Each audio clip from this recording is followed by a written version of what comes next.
जय हिंद, नमस्कार साथियों। स्वागत है आपका यूट्यूब के चैनल भाषा गणित। तो आज हम कक्षा 10 की मैथ की सीरीज में अगला टॉपिक पढ़ेंगे, दो चरों वाले रैखिक समीकरण। तो दो चरों वाले रैखिक समीकरण किसे कहते हैं? यहाँ लिखेंगे दो चर वाले रैखिक समीकरण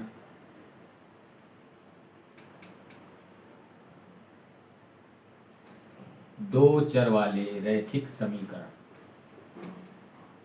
ये दो चर वाले हमने पिछली कक्षा में पढ़ाया था, चर और अचर पढ़ाया था ना। तो चर किसे कहते हैं? ऐसी राशियां जिनका मान निश्चित ना हो उनको चर कहते हैं। हमने बताया था चर क्या होता है, एक्स वाई और जेड। एक चर एक्स है, एक वाई है, एक जेड। तो दो चर यानी कि दो चर कौन कौन?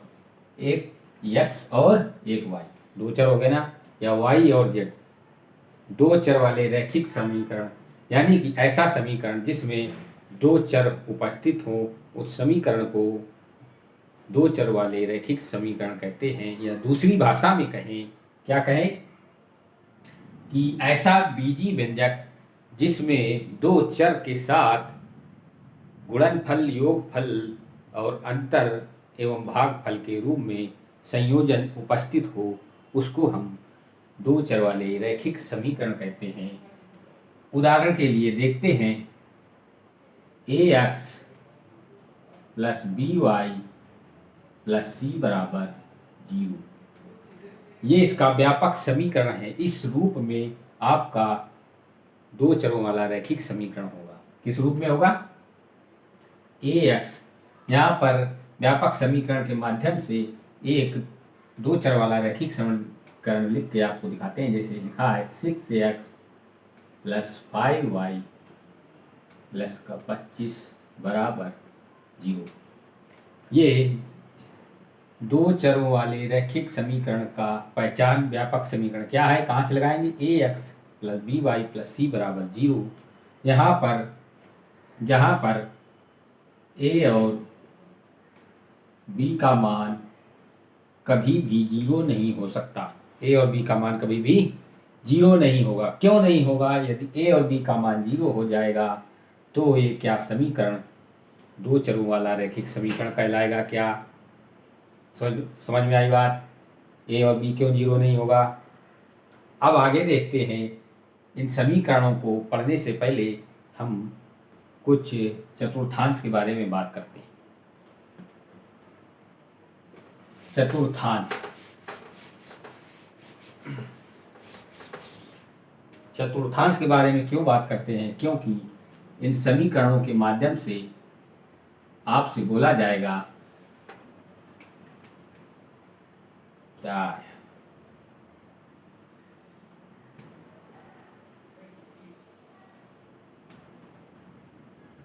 बोला जाएगा क्या? यहाँ पर दो चरों वाले रैखिक समीकरण को चतुर्थांश में के प्रतिच्छेदन बिंदु को चतुर्थांश में व्यक्त करिए। तो आप कैसे करेंगे? यहाँ हमारा पेन भी नहीं चल रहा है।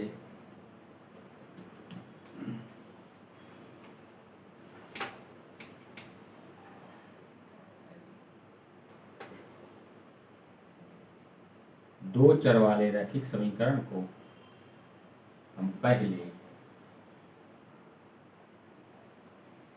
चतुर्थांश के बारे में आपको बताते हैं। किसके बारे में? चतुर्थांश के बारे में।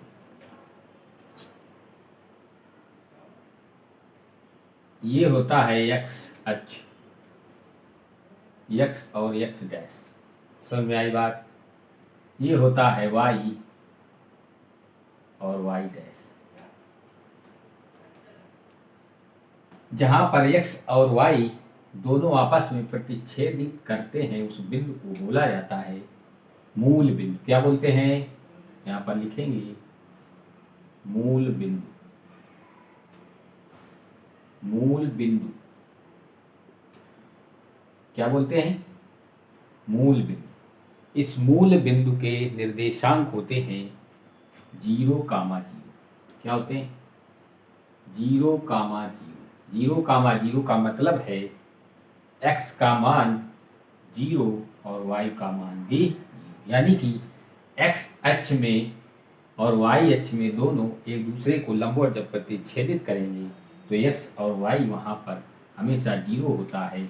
इसलिए यहाँ पर इसको मूल बिंदु कहा जाता है और मूल बिंदु के निर्देशांक आपको याद रखना है 0, 0 होता है।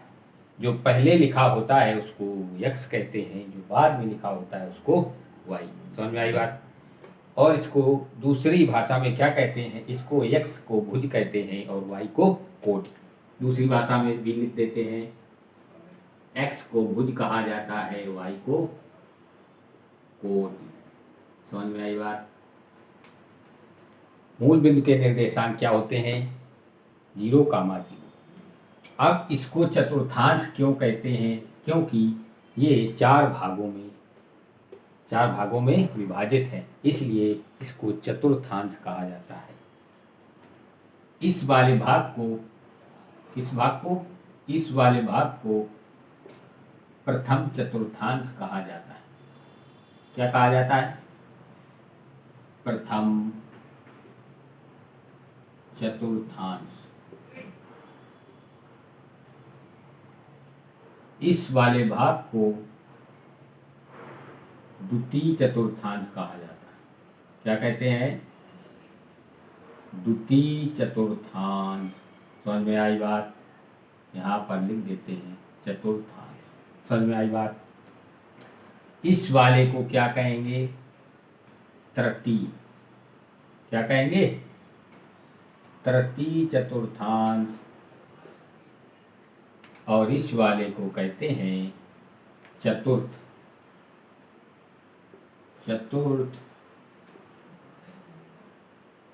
चतुर्थांश। समझ में आई बात? और आपसे कोई कह दे प्रथम चतुर्थांश के निर्देशांक क्या होते हैं, तो यहाँ पर x, y होते हैं। प्रथम चतुर्थांश के निर्देशांक क्या होते हैं? x, y होते हैं।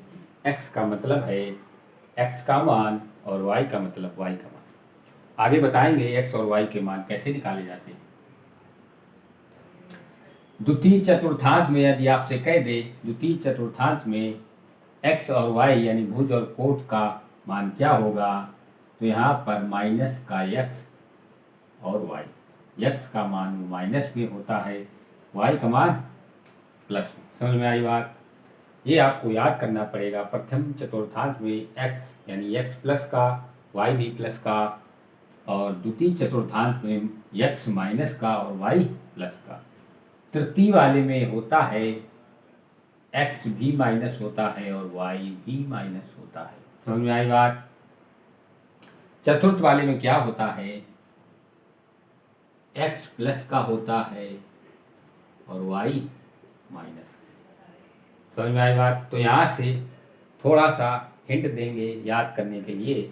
यहाँ पर x और y प्लस के, यहाँ पर पहले x वाला माइनस हुआ, फिर y वाला यानी x और y दोनों माइनस हुए, फिर x को छोड़ दिया, फिर y माइनस हुआ। समझ में आई बात? कैसे याद करेंगे? यहाँ पर प्रथम चतुर्थांश में x और y दोनों धनात्मक होते हैं। द्वितीय में x माइनस का और ऋणात्मक होता है, y धनात्मक होता है। तृतीय चतुर्थांश में दोनों ऋणात्मक होते हैं। चतुर्थ वाले में x धनात्मक और y ऋणात्मक। समझ में आई बात? तो इसको हम चतुर्थांश कहते हैं। ये हमने आपको क्यों बताया? क्योंकि दो चरों वाले रैखिक समीकरण को जब हल करेंगे, यानी एक समीकरण दिया जाएगा, दूसरा समीकरण दिया जाएगा, कहेगा ये दो समीकरण को हल करिए और बताइए कि इसके निर्देशांक क्या होंगे, यानी दो रेखाएं आपस में किस निर्देशांकों को आपस में काटती हैं। तो इसका ज्ञान यदि नहीं होगा तो दो चरों वाले रैखिक समीकरण को हल करने में आपको बहुत दिक्कत आएगी। इसलिए हमने आपको बताया कि इस चतुर्थांश को कैसे याद करेंगे। यहाँ पर इसका क्या होता है? मूल बिंदु के निर्देशांक 0, 0 होते हैं। अब यहाँ पर जैसे समझाने के लिए देखते हैं,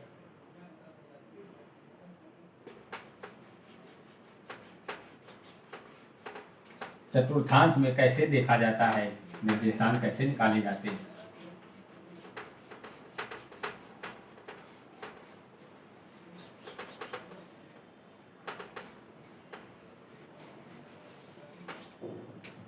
आपसे कह दिया जाए x और y, यानी कि एक है -4, एक है 3, तो चतुर्थांश में इन बिंदुओं के निर्देशांक लिखिए। तो कैसे लिखेंगे आप? तो यहाँ पर सबसे पहले चतुर्थांश बनाएंगे। क्या बनाएंगे? चतुर्थांश। हमने बताया ये x होता है और ये x डैश होता है, ये y होता है और ये y डैश। y डैश क्यों हुआ? क्योंकि यहाँ से यहाँ तक y है और इसी का दूसरा भाग, इसको हम क्या नाम देंगे? y dash. पूरा है YH, इसको अक्ष बोलते हैं, YH, और ये x अक्ष। समझ में आई बात? यहाँ पर क्या होता है? 0,0, यानी कि यहाँ पर 0 होगा और 0 के बाद क्या आएगा? 1 आएगा, फिर क्या आएगा? 2 आएगा, फिर क्या आएगा? 3 आएगा, फिर क्या आएगा? 4 आएगा। समझ में आई बात? इसी तरह यहाँ पर 1 आएगा, 2 आएगा, 3 आएगा, 4 आएगा। इसी तरह यहाँ पर 1 आएगा, 2 आएगा, 3 आएगा और 4। इसी प्रकार यहाँ पर 1, 2, 3, 4। तो यहाँ पर निर्देशांक लिखेंगे। इसका मान 1, इसका 2, इसका 3, इसका 4। यहाँ पर इसका मान क्या होगा? हमने बताया था x और y प्लस के, यहाँ पर माइनस का x होगा। तो यहाँ पर 1, 2, 3, 4, यानी माइनस का 1, माइनस का 2, और यहाँ पर क्या होगा? ये प्लस का होगा। प्रथम चतुर्थांश में x और y के मान, ये x का मान, ये y का, दोनों के धनात्मक। इधर ये x का मान माइनस में होगा और ये y का मान प्लस में। यहाँ पर ये एक सब माइनस में होंगे। क्या होंगे? माइनस में। समझ में आई बात? तो कहता है x, y किस चतुर्थांश में होगा? आपसे पूछा जाएगा x, y किस चतुर्थांश में होगा? तो x का मान कितना है? -4, और y, यानी सबसे पहले देखेंगे -4, 3 किस चतुर्थांश में आएगा। हमने बताया था इसमें x और y दोनों प्लस, इसमें x माइनस का और y प्लस का, यानी कि ये द्वितीय चतुर्थांश में आएगा। तो यहाँ पर लिखेंगे 4 के सामने x का मान कितना है? 4। ऐसे डॉट डॉट डॉट डॉट एक रेखा खींचेंगे और y का मान कितना है? 3।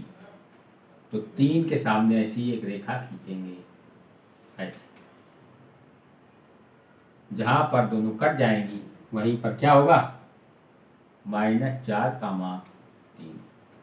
चतुर्थांश में -4, 3 के निर्देशांक कैसे स्थापित करेंगे? इस प्रकार से। समझ में आई बात? और इसी प्रकार आपसे कह दिया जाए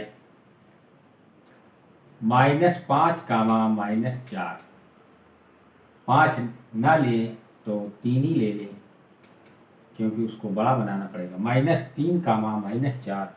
सबसे पहले देखेंगे कि ये किस चतुर्थांश में जाएगा। तो हमने बताया था दोनों ऋणात्मक तीसरे चतुर्थांश में होंगे। फिर 3, x का मान कितना? 3। तो x वाला कहाँ है? ये। तो इसके सामने ऐसी रेखा खींचेंगे और y वाला -4, y वाला ये है -4, ना कि ये। तो यहाँ जाएंगे, 4 के सामने एक ऐसी रेखा खींचेंगे, इसको ऐसे बढ़ाएंगे। जहाँ पर दोनों काट दें आपस में वही क्या होगा? -3, -4। बात समझ में आई? तो चतुर्थांश समझ में आया। अब थोड़ा आगे चलते हैं।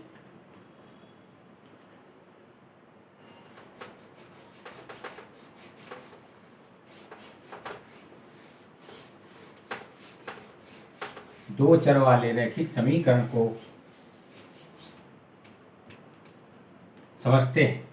जैसे दिया गया है ax + by + c = 0। क्या दिया गया है? या हम इसको यूं कह लें a1x plus b1y plus c1 बराबर 0। a1 क्यों लिख दिया? क्योंकि दूसरा समीकरण मिलेंगे एक a2x plus b2y plus c2 बराबर 0। बात समझ गए? फिर यहाँ से हम इसको फिर क्या करेंगे?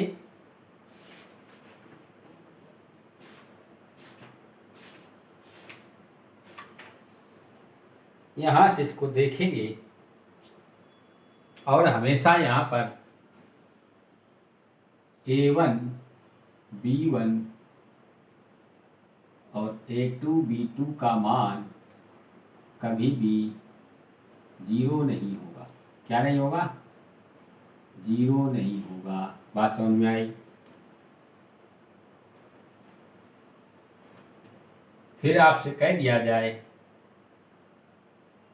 इनको हल करिए तो सबसे पहले दो रेखाएं हो गई। दो रेखाएं आपस में प्रतिच्छेद करेंगी तो उनके निर्देशांक कैसे निकालेंगे? तो पहली शर्त क्या होती है? पहली शर्त है a1 बटे a2 does not equal to b1 बटे b2। यदि इस तरह की कंडीशन आ गई, मतलब कि a1 बटे a2 और b1 बटे b2 का मान यदि बराबर नहीं है तो क्या होगा?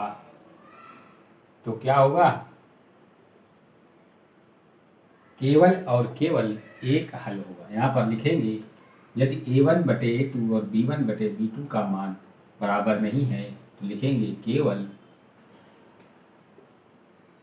एक ही हल होगा। एक ही हल होगा। इसका मतलब क्या हुआ? जैसे दो समीकरण दिए गए हों और इनको a1 बटे a2 और b1 बटे b2 के मान बराबर नहीं है तो चतुर्थांश में क्या होगा? यानी कि एक रेखा इधर से ऐसे जाएगी, एक रेखा ऐसे जाएगी और यहाँ की प्रतिच्छेदित करेगी। यानी कि ये दोनों रेखाएं आपस में केवल एक ही बार प्रतिच्छेद कर रही हैं। इसलिए इसको हम कहेंगे कि केवल और केवल एक ही हल होगा या केवल अद्वितीय हल होगा। कब होगा? जब a1 बटे a2 का मान और b1 बटे b2 का मान आपस में बराबर ना हो। ये आपको याद करना पड़ेगा, इनसे सवाल लगेंगे। आगे दूसरी कंडीशन क्या है? दूसरी कंडीशन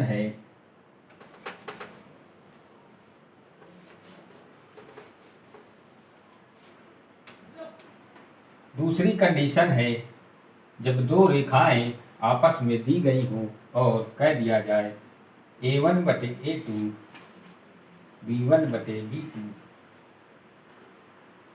यानी कि जैसे दूसरी कंडीशन कहा जाए आपसे a1 बटे a2 बराबर b1 बटे b2 बराबर c1 बटे c2।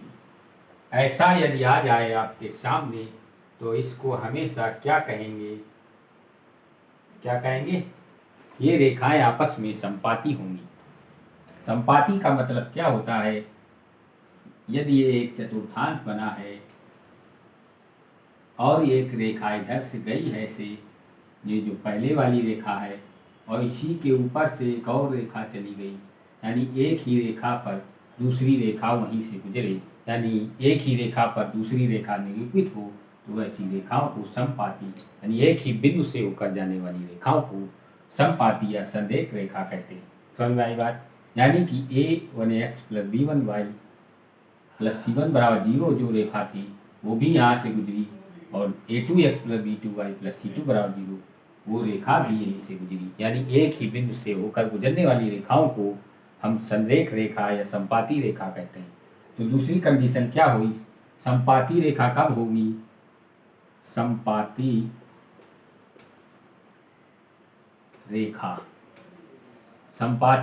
रेखा या संरेख रेखा। कौन सी रेखा? संरेख। संरेखित रेख का मतलब होता है एक ही बिंदु से गुजरने वाली रेखाओं को संरेख रेखा या संपाती रेखा कहते हैं। और ये कंडीशन कब लागू होगी? जब A1/A2 और B1/B2 और C1/C2 के मान आपस में क्या होंगे? बराबर होंगे। तब हम कह सकते हैं संपाती रेखा या संरेख रेखा। तीसरी शर्त क्या है? तीसरी शर्त भी देखते हैं।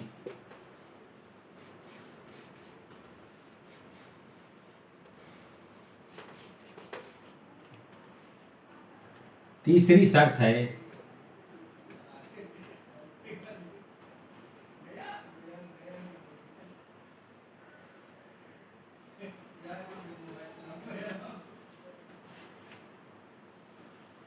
A1/A2 और B1/B2 का मान तो बराबर होगा, लेकिन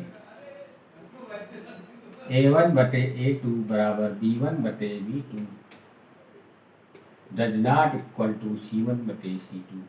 ऐसी कंडीशन जब आएगी तो क्या होगा? दो रेखाएं आपस में, यानी ये चतुर्थांश दिया गया हो, यहाँ से रेखा ऐसे गुजरेगी, दूसरी रेखा ऐसे गुजरेगी। इसका मतलब क्या हुआ? यानी कि दो रेखाएं आपस में समांतर होंगी। समांतर का मतलब दो रेखाओं के बीच की दूरी हर बिंदु पर समान होगी। ऐसी रेखाओं को हम समांतर रेखा कहते हैं। समझ में आई बात? ये तीनों कंडीशन आपको याद करना पड़ेगा। जब ये याद होगी तब दो चरों वाले रैखिक समीकरण के सवाल आपको बहुत ही आसानी से हल हो जाएंगे। समझ में आई बात? तो आज के लिए बेसिक बताया, कल इससे संबंधित सवालों को बताएंगे। तो आज के लिए इतना ही। तब तक के लिए धन्यवाद।